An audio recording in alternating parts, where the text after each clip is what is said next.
দেশে শৃঙ্খলা ফেরাতে প্রশাসনে আসতে পারে পরিবর্তন। প্রধান উপদেষ্টার হাত ধরে কি পরিবর্তন হতে পারে প্রশাসনে?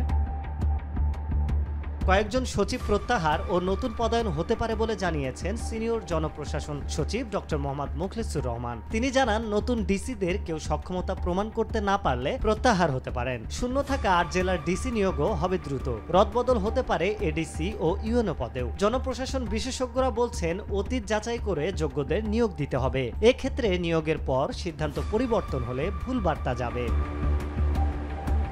দীর্ঘ 15 বছর ক্ষমতায় থেকে প্রশাসন সাজিয়েছিল গণ অভ্যুত্থানে ক্ষমতাচ্যুত আওয়ামী লীগ সরকার। এরই মধ্যে কয়েকজন সচিবকে অবসরে পাঠানো হয়েছে। বাতিল হয়েছে 11 সচিবের চুক্তিভিত্তিক নিয়োগ। এতে কয়েকটি মন্ত্রণালয় এখন সচিব শূন্য। আবার বেশ কিছু মন্ত্রণালয়ে থেকে গেছেন বিগত সময়ের সুবিধাভোগীরা। জনপ্রশাসন সচিব জানিয়েছেন, সচিব ও অধিদপ্তরের প্রধান পদে নতুন পদায়ন হবে। প্রত্যাহার হবেন কয়েকজন। মাঠ প্রশাসনের চালক, জেলা প্রশাসক বা ডিসিরা ক্ষমতার পালা বদলে 51 জেলায় যোগ দিয়ে কাজ শুরু করেছেন নতুনরা। অভিযোগ থাকায় নিয়োগের পরদিনই বাতিল হয় 8 জেলার নতুন ডিসি নিয়োগ। তাই ভারপ্রাপ্ত দিয়ে চলছে এসব জেলা। আবার উপসচিব পর্যায়ের কিছু কর্মকর্তার ক্ষোভ ও অভিযোগ আছে নতুন ডিসি নিয়োগ নিয়ে। এ ব্যাপারে সাবেক সচিব AKM আব্দুল আওয়াল মজুমদার বলেন, সিদ্ধান্ত নিলে বুঝে শুনে নেওয়া উচিত। সিদ্ধান্ত নিলে আর পরিবর্তন না করাই ভালো। পরিবর্তন করলে একটি খারাপ বার্তা যায়। সরকার গোছানোর চেষ্টা করছে। আমি মনে করি আগামী 1 মাসের ভেতর সব গুছিয়ে ফেলবে। সচিব মুখলেসুর রহমান আরো জানান, প্রশাসনের চেইন অফ কমান্ড ফিরিয়ে আনতে কঠোর হবে সরকার। আগামী